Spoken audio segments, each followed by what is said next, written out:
Oscillation of pendulum in different situation. इस topic को इस वीडियो में हमें पूरे डिटेल में डिस्कस करना है। क्यों डिस्कस करना है सर ये टॉपिक? क्योंकि कॉम्पिटिटिव एग्जाम में जितने भी क्वेश्चंस पूछे जाते हैं वो पेंडुलम के oscillations in different different situation पूछे जाते हैं।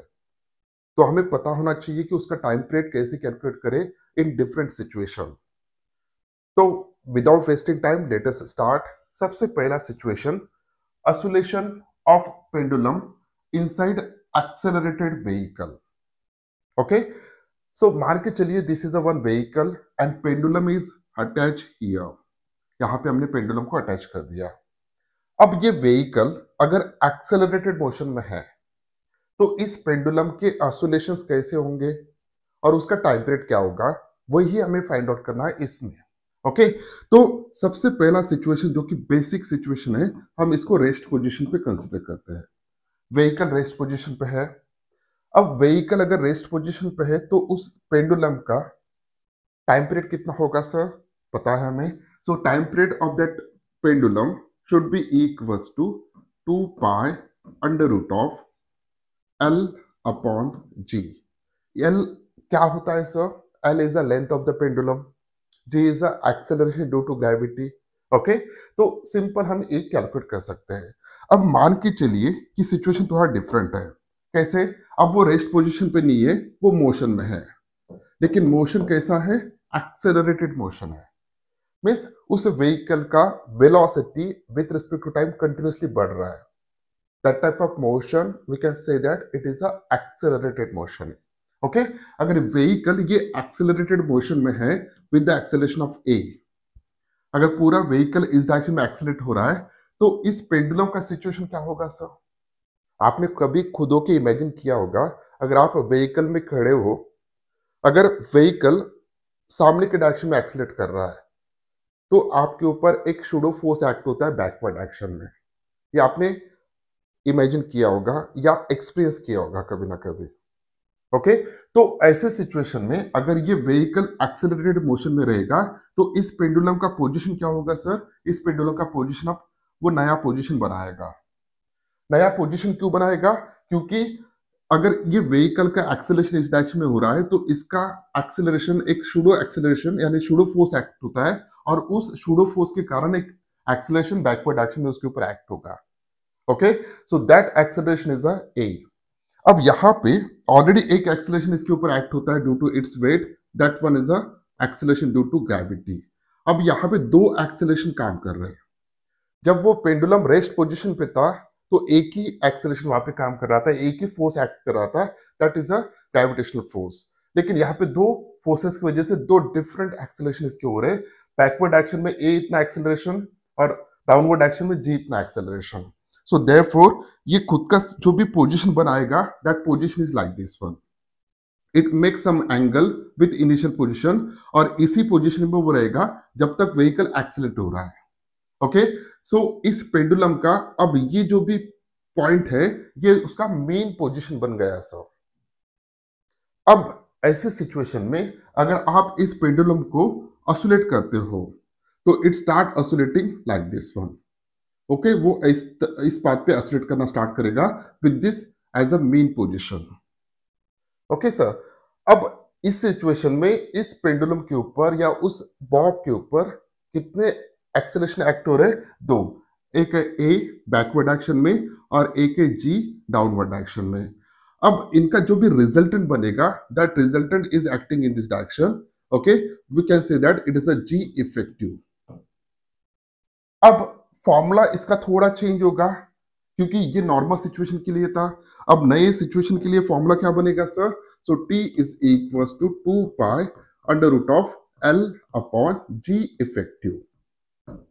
ओके सर अब हमें जी इफेक्टिव फाइंड आउट करते आना चाहिए। ओके तो g effective this one is a vector quantity, ये भी वेक्टर है ये भी वेक्टर है।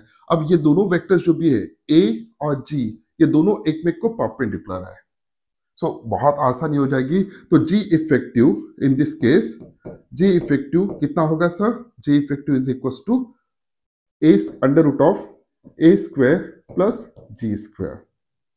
ओके, सो जितना वैल्यू होगा जी इफेक्टिव का, ये वैल्यू हम यहाँ पे सब्स्टिट्यूट करेंगे, तो time period of that pendulum which is in accelerated vehicle which is equals to 2 pi under root of L upon under root of a square plus g square, या bracket करके 1/2 भी लिख सकते हो आप। So this is a new time period, ये आपको time period पता होना चाहिए।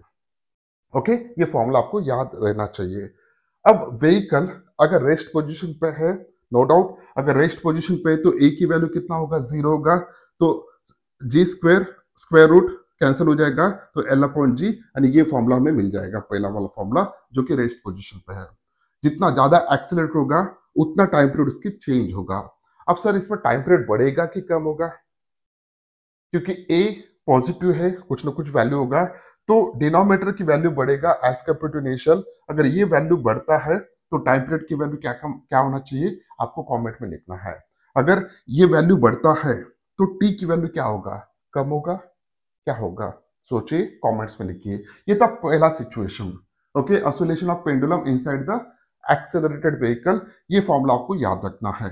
Next, oscillation of that pendulum in electric field.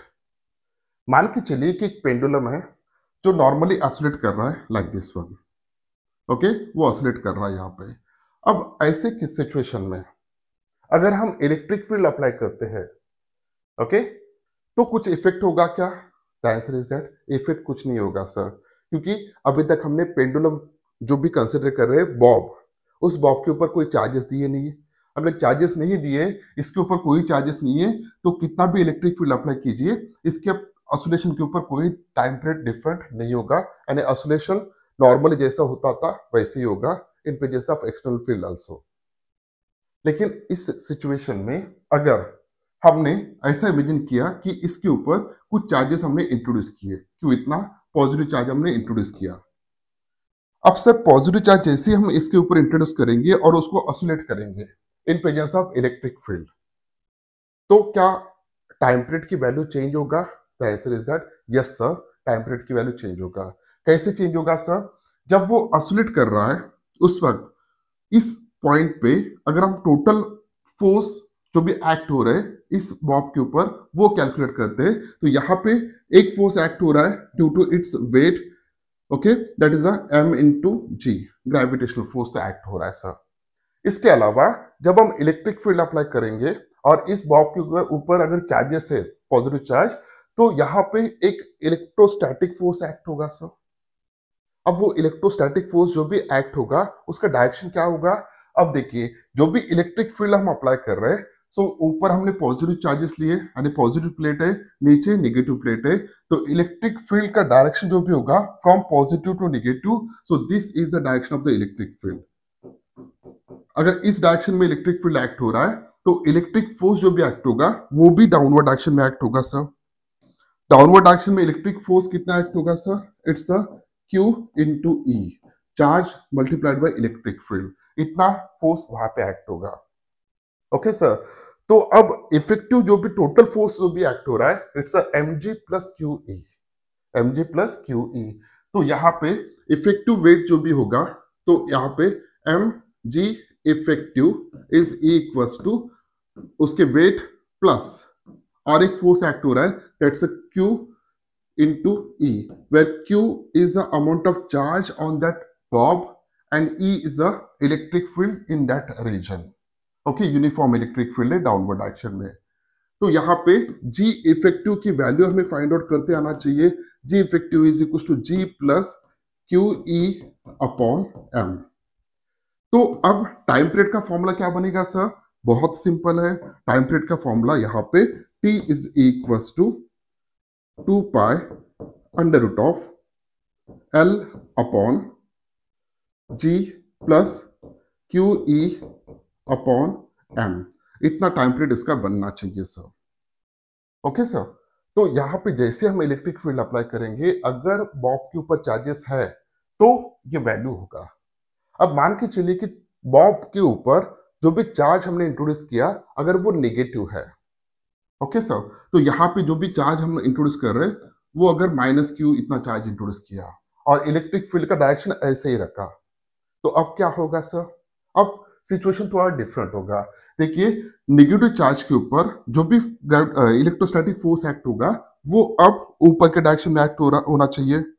सो अब वो ऊपर के डायरेक्शन में एक्ट होगा, Q इंटू ई। अब एक force that is the gravitational force उसको नीचे खींच रहा है और दूसरा फोर्स ऊपर के डायरेक्शन में है, तो इस सिचुएशन में सिर्फ यहां पे माइनस होगा सब, और डिफरेंट सिचुएशन कुछ नहीं होगा, यहाँ पे माइनस होगा। अगर हम बॉब के ऊपर नेगेटिव चार्जेस कंसीडर करते हैं तो यहाँ पे माइनस आएगा, ओके, क्योंकि ये डाउनवर्ड डायरेक्शन में फोर्स है और ये अपवर्ड डायरेक्शन में फोर्स है, इसलिए यहाँ पे माइनस आएगा। और जी इफेक्टिव जो भी आएगा, g minus q E upon m, तो यहाँ पे माइनस में आना चाहिए। ओके सर, अब अलग सिचुएशन थोड़ा इमेजिन करते हैं। अब मान के चलिए वही पेंडुलम कंसिडर कर रहे हैं, लेकिन जो भी इलेक्ट्रिक फील्ड है वो अब हम कुछ अलग तरीके से अप्लाई कर रहे हैं। पॉजिटिव चार्जेस यानी पॉजिटिव प्लेट नीचे है और नेगेटिव प्लेट ऊपर है, तो जो भी इलेक्ट्रिक फील्ड यहाँ पे एक्ट हो रहा है वो अपवर्ड डायरेक्शन में एक्ट हो रहा है, इन दिस डायरेक्शन। अब ऐसे सिचुएशन में अगर इसके ऊपर हमने प्लस क्यू इतना चार्ज इसके ऊपर इंट्रोड्यूस कर दिया, तो क्या होगा सर? यहाँ पे एक फोर्स एक्ट होगा ऊपर के डायरेक्शन में इसके ऊपर, और वो कितना होगा? Q इंटू ई। और नीचे के डायरेक्शन में कौन सा फोर्स एक्ट हो रहा है? mg। तो G इफेक्टिव क्या होना चाहिए सर इस केस में? तो G इफेक्टिव हम सीधा लिख रहे हैं इसको, तो G effective should be equals to G minus q E upon m। तो टाइम पीरियड की वैल्यू जो भी बनेगा 2 pi under root of L upon G minus q E upon m। तो this is a formula. Okay sir, अगर हम यहाँ पे नेगेटिव चार्ज इंट्रोड्यूस करते हैं इंस्टेंट ऑफ पॉजिटिव चार्ज, तो क्या होगा सर? बहुत सिंपल है। इसमें अब नेगेटिव चार्ज इंट्रोड्यूस कर रहे हैं, तो ये ऊपर वाला जो फोर्स एक्ट हो रहा था वो भी अब नीचे एक्ट होगा, Q इंटू ई। ओके, क्योंकि माइनस ऑफ Q चार्ज इतना इंट्रोड्यूस किया इसके ऊपर, तो यहाँ पे सिर्फ वो प्लस आ जाएगा। तो इस तरीके से ऑसिलेशन के ऊपर पेंडुलम के इफेक्ट होता है इलेक्ट्रिक फील्ड का, अगर उस मेटेलिक बॉब पे आप अगर चार्जेस इंट्रोड्यूस करते हो तो। अदरवाइज अगर कोई भी चार्जेस नहीं है, आप चाहे कितना भी इलेक्ट्रिक फील्ड अप्लाई कर दीजिए, यहाँ पे कुछ इफेक्ट नहीं होगा। ओके, सो ये था oscillation of electric field in electric field. Next one जिसके ऊपर अक्सर क्वेश्चन पूछे जाते हैं, it's a oscillation of pendulum inside lift. Okay, तो इनसाइड लिफ्ट में पेंडुलम का ऑसिलेशन कैसा होगा वो हम देखेंगे।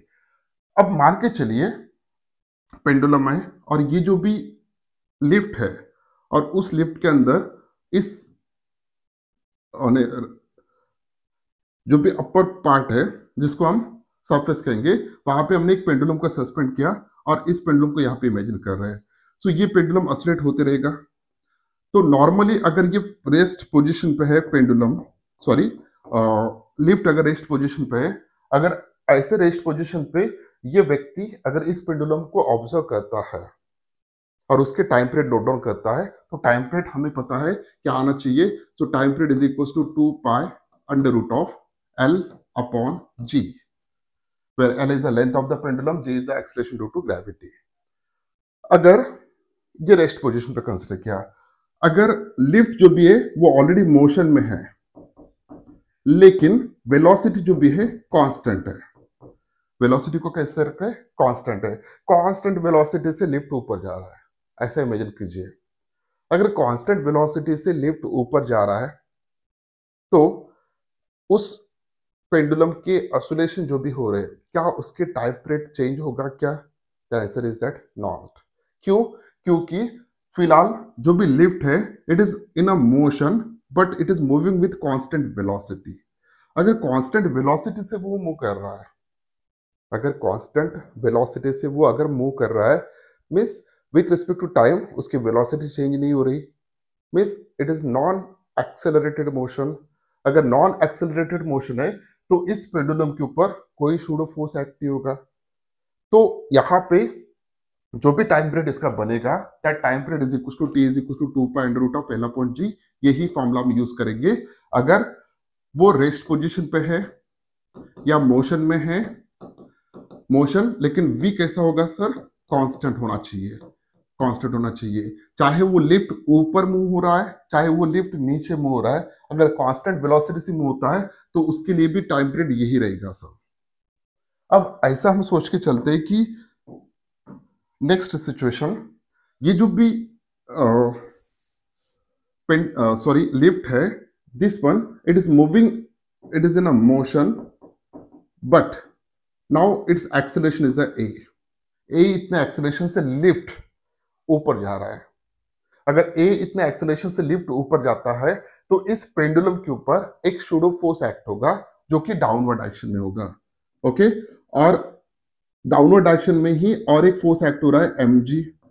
ओके, और एक फोर्स एक्ट होगा m a, that is called as pseudo force. यहाँ पे दो फोर्सेस एक्ट हो रहे हैं, तो एम जी और एम ए, ये दो फोर्सेस एक्ट हो रहे हैं। This one is the pseudo force क्योंकि लिफ्ट ऊपर जा रहा है विथ एक्सेलरेशन ऑफ ए, और उस एक्सेलरेशन की वजह से इसके ऊपर एक शूडो फोर्स एक्ट होगा डाउनवर्ड डायरेक्शन में, और साथ ही साथ यहाँ पे mg ऑलरेडी उसका वेट ग्रेविटेशन फोर्स एक्ट हो रहा है।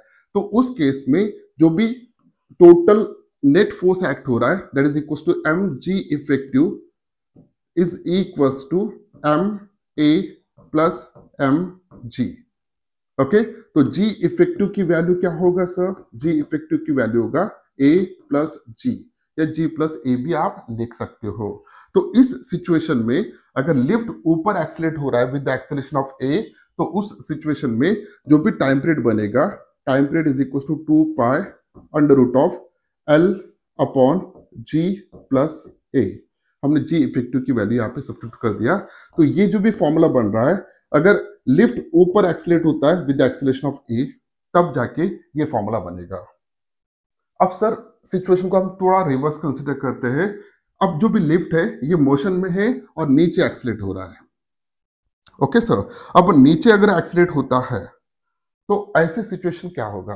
तो अगर नीचे एक्सीलरेट हो रहा है तो जो भी शूडो फोर्स इसके ऊपर एक्ट होगा, that pseudo force is acting in upward direction. Okay sir, और यहाँ पे डाउनवर्ड डायरेक्शन में क्या हो रहा है? mg एक्ट हो रहा है। तो यहाँ पे g इफेक्टिव की वैल्यू कितना होगा सर? g इफेक्टिव की वैल्यू होना चाहिए sir, it's a g minus A, g minus A. तो फॉर दिस सिचुएशन अगर लिफ्ट नीचे एक्सीलरेट हो रहा है डाउनवर्ड डायरेक्शन में विद एक्सीलरेशन ऑफ ए, तो उसके लिए जो भी टाइम पीरियड का फॉर्मूला बनेगा, it's a 2 pi under root of l upon g minus A. तो ये फॉर्मूला बनना चाहिए अगर लिफ्ट नीचे एक्सीलरेट हो रहा है with the acceleration of a। Okay sir, अब मान के चलिए जिस केबल से ये लिफ्ट अटैच था, आप लिफ्ट में हो और आप टाइम पीरियड नोट डाउन करना चाहते हो क्योंकि सर ने बोला था आपको। ओके सर, तो ऐसे सिचुएशन में आप नोट डाउन कर ही रहे थे कि केबल टूट गया, क्या होगा सर? अब आप फिजिक्स के स्टूडेंट है, आप उस पेंडुलम को फिर भी ऐसी सिचुएशन में उसी पेंडुलम को ऑब्जर्व करेंगे, उसका टाइम पीरियड नोट डाउन करेंगे। तो टाइम पीरियड कितना आएगा सर उसका? क्या वो ऑसिलेट होगा? The answer is that it is not oscillating right now. Why? Because जैसे ही लिफ्ट का केबल टूट जाएगा तो लिफ्ट नीचे आएगा, लिफ्ट के ऊपर ग्रेविटेशन फोर्स एक्ट होगा, तो लिफ्ट का जो भी एक्सेलरेशन होगा that acceleration is g in downward direction. Okay, तो यहाँ पे इस बॉब के ऊपर शूडो फोर्स कितना एक्ट होना चाहिए सर? ऊपर जो भी फोर्स एक्ट होगा दैट्स m इंटू जी, नीचे भी कितना एक्ट हो रहा है? m इंटू जी। तो नेट फोर्स कितना एक्ट हो रहा है? 0।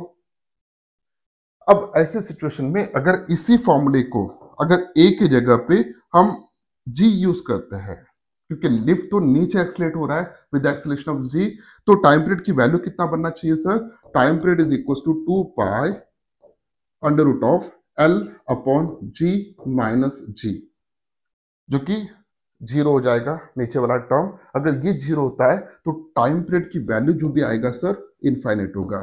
टाइम पीरियड इनफाइनाइट, इसका मतलब क्या है? वो एक ऑसिलेशन कंप्लीट कर ही नहीं पाएगा। मीन्स अगर जैसे लिफ्ट का केबल टूटा उस सिचुएशन में पेंडुलम अगर यहाँ पे, तो वो वहीं पे रहेगा, क्योंकि इस बॉब के ऊपर इफेक्टिव फोर्स जो भी एक्ट हो रहा है उसकी वैल्यू 0 हो गया, तो रिस्टोरिंग फोर्स एक्ट नहीं होगा, तो वो वही रहेगा। तो ऐसे सिचुएशन में उसका टाइम पीरियड कंप्लीट ही नहीं होगा। ओके एक ऑसिलेशन कंप्लीट नहीं होगा मीन्स टाइम पीरियड की वैल्यू कितना होना चाहिए सर, इनफाइनाइट होना चाहिए। तो ये था situation of oscillation inside the lift. तो यहाँ पे हमने 4 डिफरेंट केसेस देखे हैं। द फर्स्ट वन इज जब लिफ्ट रेस्ट पोजीशन पे था उस वक्त ये टाइम पीरियड आएगा। अगर सेकंड सिचुएशन में लिफ्ट ऊपर या नीचे कांस्टेंट वेलोसिटी से मूव करता है, लिफ्ट अगर मोशन में है लेकिन कांस्टेंट वेलोसिटी से, तब भी यही फॉर्मूला हम यूज करेंगे टाइम पीरियड फाइंड आउट करने के लिए। अगर लिफ्ट ऊपर एक्सेलरेट होता है, ओके ऊपर एक्सेलरेट होता है विद सम एक्सेलरेशन, तो उस सिचुएशन में जो भी फॉर्मूला हम यूज करेंगे t is equal to 2 pi under root of l upon g plus a, ये फॉर्मूला हम यूज करेंगे। अब sir as compare to this one, जब वो रेस्ट पोजीशन पे था और ऊपर एक्सेलरेट हो रहा है, ओके सेकंड केस, तो टाइम पीरियड की वैल्यू क्या होना चाहिए सर? अगर वो लिफ्ट ऊपर एक्सेलरेट हो रहा है with the acceleration of a और जब वो रेस्ट पोजीशन पे था, दोनों में हम अगर पेंडुलम को ऑब्जर्व कर रहे हैं तो किसका टाइम पीरियड ज्यादा होना चाहिए सर? जब वो रेस्ट पोजीशन पे था तब टाइम पीरियड की वैल्यू ज्यादा होगा। जब वो ऊपर एक्सेलरेट हो रहा है उस वक्त g प्लस जी इस टर्म की वैल्यू बढ़ेगा। अगर इस टर्म की वैल्यू बढ़ता है तो टाइम पीरियड की वैल्यू कम होगा। अगर टाइम पीरियड की वैल्यू कम होगा तो वो फास्ट ऑसिलेट करेगा। ओके सर, यानी लिफ्ट अगर ऊपर एक्सेलरेट हो रहा है तो पेंडुलम के ऑसिलेशन फास्ट होंगे, ये आपको याद रखना है। इसी के बेसिस पे ये फॉर्मूला आपको याद रहेगा। सेकंड, जब लिफ्ट नीचे एक्सेलरेट हो रहा है विद एक्सेलरेशन ऑफ ए, उस सिचुएशन में जो भी टाइम पीरियड बनेगा as compare to rest position, इसका टाइम पीरियड की वैल्यू ज्यादा होना चाहिए। ओके सर, वो स्लो ऑसिलेट होगा। अगर केबल ही टूट गया तो फिर वो ऑसिलेट नहीं होगा। टाइम पीरियड की वैल्यू कितना होगा सर? इन्फिनिटी होगा। ओके तो ये था lift inside, sorry pendulum inside lift. Next और एक इंटरेस्टिंग, मान के चलिए कि पेंडुलम है। ओके अब जो सिचुएशन हम स्टडी करने वाले हैं वो है oscillation in liquid, inside the liquid. अब इस पेंडुलम को अगर हम लिक्विड में ऑसिलेट करते तो क्या होगा सर? अब जब कि लिक्विड नहीं है तो इस पेंडुलम का जो भी टाइम पीरियड बनेगा sir, so that time period should be equals to 2 pi under root of l upon g, ये होना चाहिए सर। ओके जब वो लिक्विड में नहीं, एयर में या वैक्यूम में ऑसिलेट हो रहा है उस सिचुएशन में। लेकिन अगर हम यहां पे लिक्विड इंट्रोड्यूस करते हैं, अब इस लिक्विड में उसको ऑसिलेट होना है, क्या टाइम पीरियड बढ़ेगा कि फास्ट लिक्विड में फास्ट ऑसिलेट होगा? आपको क्या लगता है? आपको ये लग रहा है कि वो स्लो ऑसिलेट करेगा। क्यों स्लो ऑसिलेट करेगा सर? इसके पीछे का फिजिक्स क्या है वो हम यहाँ पे देखेंगे। देखिए यहाँ पे जो भी बॉब हम कंसिडर करें दिस वन, ओके तो इसकी डेंसिटी हम लेते हैं rho. Rho is a density of that bob and sigma is a density of this liquid. Okay liquid की डेंसिटी कितना कंसिडर कर रहे हैं हम? Sigma, mass per unit volume of liquid, sigma mass per unit volume of that metal bob is equal to rho. तो obviously कि रोज की value जो भी होना चाहिए वो ज्यादा होना चाहिए एज कंपेयर टू सिग्मा, तब जाके वो ऑसिलेट करेगा, अदरवाइज वो ऑसिलेट नहीं करेगा। वो भी सिचुएशन हम देखेंगे। तो फिलहाल के लिए हम ये अज्यूम करके चलते हैं कि रो इज ग्रेटर देन सिग्मा, यानी बॉब का जो भी डेंसिटी है वो ज्यादा है लिक्विड के डेंसिटी से। ओके सर, अब क्या होगा?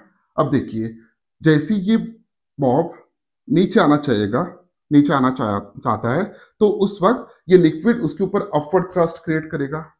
ओके और नीचे कौन सा फोर्स एक्ट हो रहा है बेटा? mg। ओके सर, तो इफेक्टिव एक्सेलरेशन ड्यू टू हमें फाइंड आउट करना है, तो mg effective is equals to mg minus जो भी थ्रस्ट यहाँ पे एक्ट हो रहा है दैट थ्रस्ट अपवर्ड डायरेक्शन में। Okay so mg effective is equals to mg minus thrust क्या होगा? लिक्विड कितना थ्रस्ट क्रिएट करेगा? It's a volume into density of that liquid into g, इतना थ्रस्ट वहां पे क्रिएट करेगा। अगर हम m को थोड़ा रीअरेंज कर लेते हैं तो g effective is equals to g minus v sigma g upon m आएगा। और इस m को कैसे लिख सकते हैं? m is a mass. m को हम कैसे लिख सकते हैं यहाँ पे?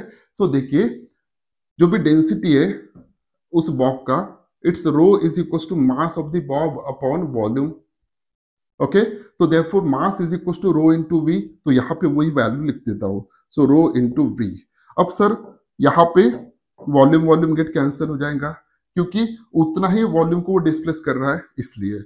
ओके, तो देयरफॉर जी इफेक्टिव की वैल्यू जो भी बनेगा यहाँ पे, तो g effective is equal to, g को अगर कॉमन निकाले तो जी ब्रैकेट में 1 माइनस सिग्मा अपॉन रो।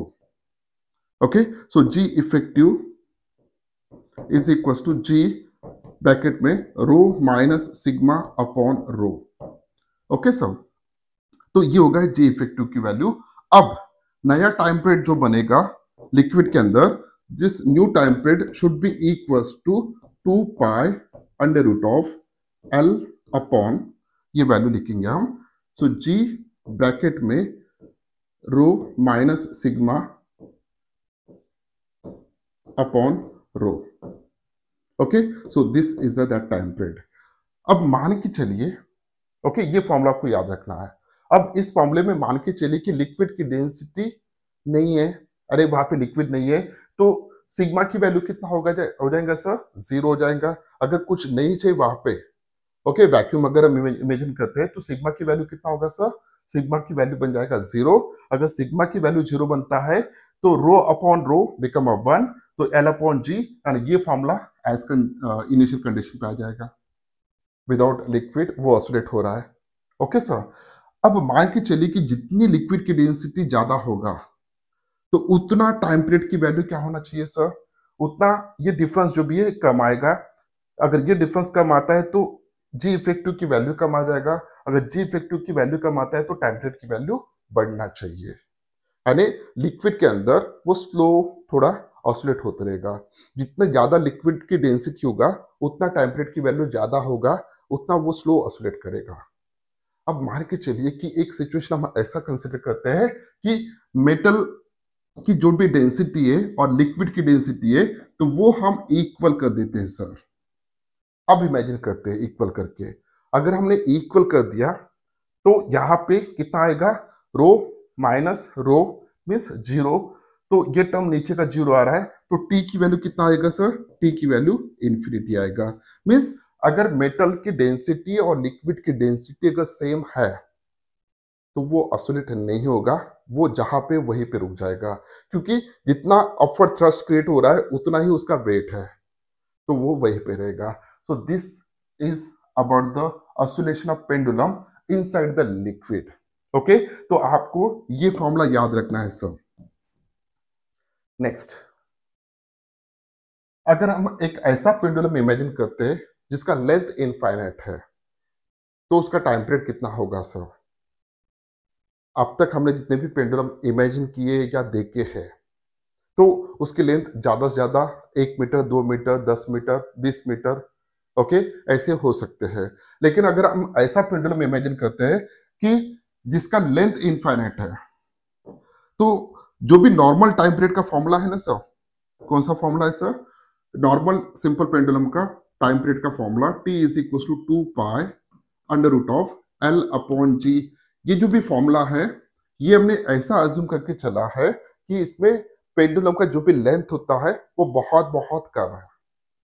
लेकिन अगर आप पेंडुलम का लेंथ ज्यादा इमेजिन करते हो, it is comparable with the radius of the earth. Okay, earth का रेडियस कितना है सर? 6400 किलोमीटर है। अगर उसके कंपैरिजन में अगर आप पेंडुलम की लेंथ कंसिडर करते हो, तो उस सिचुएशन में जो भी टाइम पीरियड का फॉर्मूला होता है वो डिफरेंट होता है। Okay, if L is comparable with the radius of the अर्थ, तो उस सिचुएशन में जो भी नया फॉर्मूला हम लेंगे, इस फॉर्मूले को आपको याद रखना है। T is equal to 2 pi under root of 1 upon g into 1 upon L plus 1 upon r, where r is the radius of the earth, l is the length of that pendulum, okay, and t is the time period. अगर बहुत बड़ा एक रस्सी ले रहे, string ले रहे और मेटल बॉब वहां पे ने अटैच कर दिया और उसके ऑसिलेशन देख रहे हैं। अगर वो इतना बड़ा स्ट्रिंग है या पेंडुलम का लेंथ इतना ज्यादा है, we can compare it with the radius of the earth. यानी बहुत ज्यादा अगर लेंथ है तो उस सिचुएशन में हम ये फॉर्मूला यूज करेंगे। इस फॉर्मूले को आपको याद रखना है। T is equal to 2 pi under root of 1 upon G 1 upon L plus 1 upon R, where R is the radius of the earth. Okay sir, अब मान के चलिए अर्थ का रेडियस कितना होता है सर? अर्थ का रेडियस होता है 6400 किलोमीटर। इसको हम कैसे लिख सकते हैं सर? 6.4 इंटू 10 कितना आएगा sir? 6 meter. Okay, sir. This is the radius of the Earth. 6.4 into 10⁶ meter. Okay, अगर आप ऐसा पेंडुलम इमेजिन कर रहे हैं तो अलग अलग सिचुएशन लेंगे। Okay, the first situation, if जो भी लेंथ कंसिडर कर रहे हैं उस पेंडुलम का, if it is very very less as compare to R, जो कि हम अक्सर इमेजिन करते हैं। अगर पेंडुलम का लेंथ जो भी है बहुत कम है as compare to radius of the earth, then इस फॉर्मूले में अगर हम ध्यान से देखते हैं तो 1 upon L is very very greater as compare to 1 upon R हो जाएगा। क्यों सर? क्योंकि आर की वैल्यू बहुत ज्यादा है और एल की वैल्यू कम है। अगर उनके रेसिप्रोकल लेते हैं तो 1 अपॉन एल जो भी है बहुत ज्यादा होना चाहिए as compare to 1 upon are.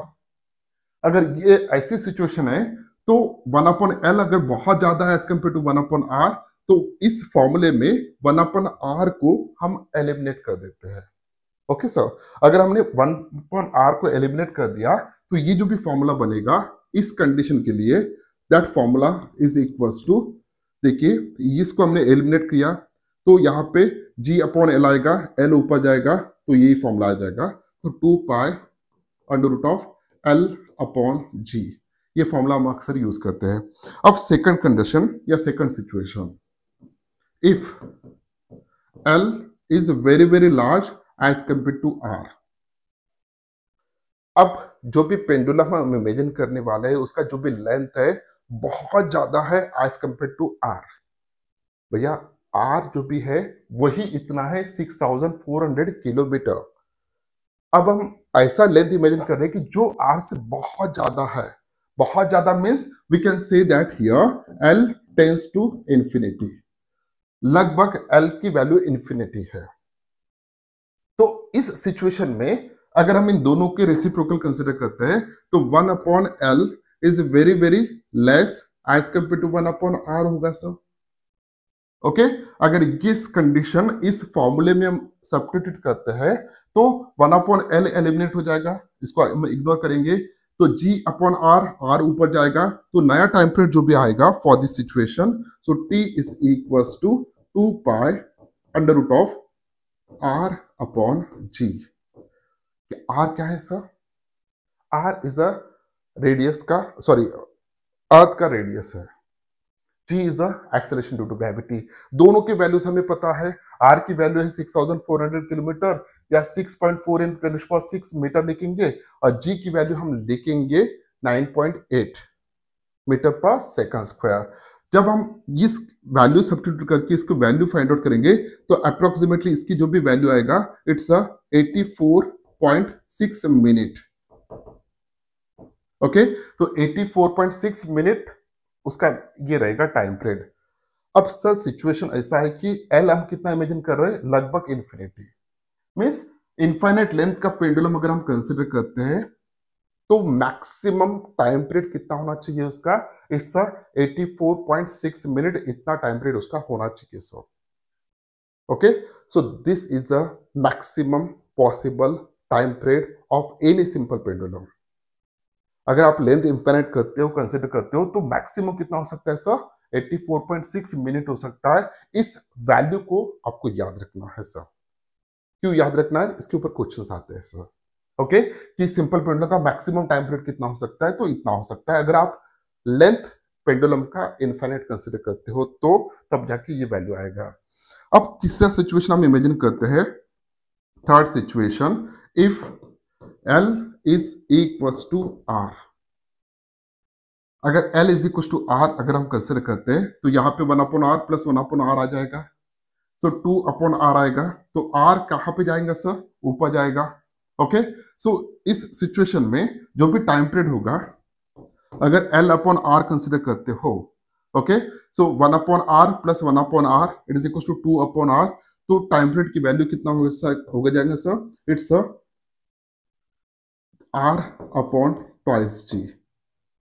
Okay sir, अगर ये वैल्यू सब्स्टिट्यूट करते हो तो जो भी वैल्यू आएगा, सभी वैल्यू सब्स्टिट्यूट करने के बाद it is around, it is approximately equals to 60 minutes आएगा, 60 मिनट आएगा, या 1 आवर हम कंसिडर कर सकते हैं।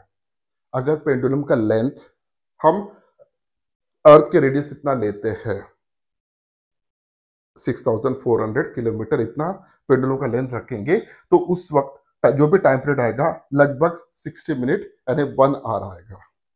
ओके, क्या आप इस टाइप के पेंडुलम के ऊपर स्विंग करना चाहते हो? बहुत मजा आएगा।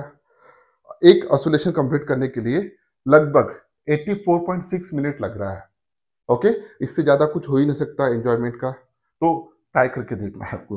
Okay, so this is about the infinite length pendulum. Last topic जो बचा है, इट्स अ सेकंड्स पेंडुलम। जिस पेंडुलम का टाइम पीरियड 2 सेकंड है, ऐसे पेंडुलम को हम सेकंड पेंडुलम कहेंगे, जिसका टाइम पीरियड कितना है? 2 सेकंड है। ओके, तो टाइम पीरियड ही हमें लेना है सर 2 सेकंड। ओके सर, तो उसके लिए पेंडुलम का लेंथ कितना रखना पड़ेगा वो हम यहाँ पे फाइंड आउट करेंगे। सो जनरल फॉर्मूला क्या है sir? T is equal to 2 pi under root of L upon G। T की वैल्यू पता है 2 सेकंड, G की वैल्यू पता है हमें 9.8 मीटर पर सेकंड। Okay, second square. तो अगर ये वैल्यूज हम लगते हैं तो 2 is equal to 2 pi under root of L upon 9.8। तो जब हम इसको सॉल्व करेंगे तो L की वैल्यू जो भी आएगा सर, इट्स 0.993 मीटर आएगा। Means this is equal to 99.3 meter, इतना लेंथ आएगा। अगर आप किसी भी पेंडुलम का लेंथ अगर 99.3 सेंटीमीटर रखते हो, तो उस पेंडुलम का जब भी ऑसिलेशन होगा ना सर, उसका टाइम पीरियड जो भी होगा वो एग्जैक्टली 2 सेकंड आएगा। तो ये होगा आपका रिजिड सपोर्ट, ये पेंडुलम।